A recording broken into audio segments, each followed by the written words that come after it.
Sebelum itu, Ustaz, saya selit sikit Sebelum itu jadi kita nak tampilkan semula penceramah kita tadi, tazkirah awal kita sama dengan Ustaz Syed Nur Hisham bersama-sama dengan semua artis-artis undangan. Beri tepukan walaupun tak ada syiro hari ni kerana sebab-sebab tertentu yang tak dapat dielakkan. Jadi maaf dari pihak mereka.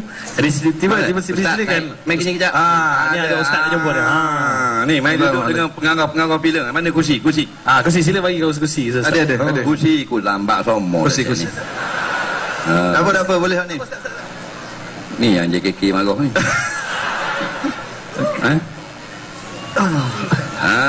Okey, kita duduk dengan pengarah filem. Dia duduk apa benda ni, arah orang semua suruh berlakon, kita nak suruh dia berlakon pula. Setuju tak? Saya antara kejutan-kejutan pada malam ini. Nak minta diri. Berok sini. Tak ada masalah. Saya basuh. Ustaz, kita tanya dulu orang, setuju tak kita buat sketsa boleh? Masya-Allah. Okey, silakan. Satu soalan je, satu. Ada lagi? Saya nak tanya Ustaz, macam saya ni race di luar negara.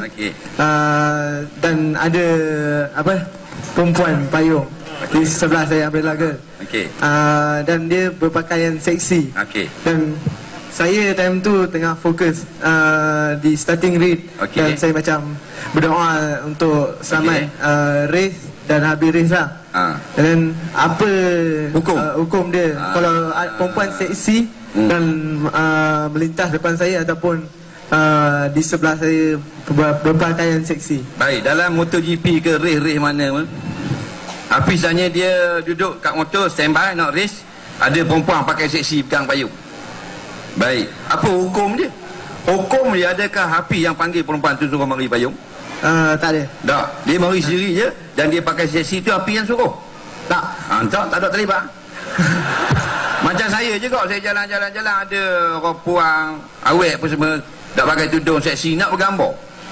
Nak bergambar, adakah saya tu berdosa sebab dia pakai seksi? Jauh.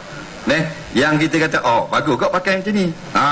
Baru kita terlibat. Jadi masa tu tengok tak seksi dia tu? Tengok tak? Okey. Dia lalu. Lepas tu saya macam terpandang muka. Okey. Saya pandang muka. Pandang muka je. Pasal terpandang lah, bukan saja nak dia tengok. Dia lalu depan. Okey, macam satu berdiri. Satu lah. Satu badan dia saya semua nampak. Tapi dalam tak nampak lah. Luar je. Dan jangan tengok lah, jangan tengok benda-benda gitu. Kita duduk pada tempat tu, ada benda gitu, jangan tengok. Kalau kita pergi tengok, maknanya kita sudah terlibat untuk mengundang kemurkaan Allah.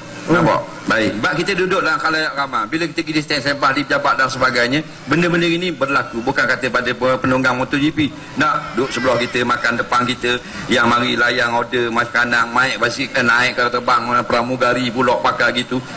Jadi kalau dia pakai gitu, kita berdosa balik awal lah kita.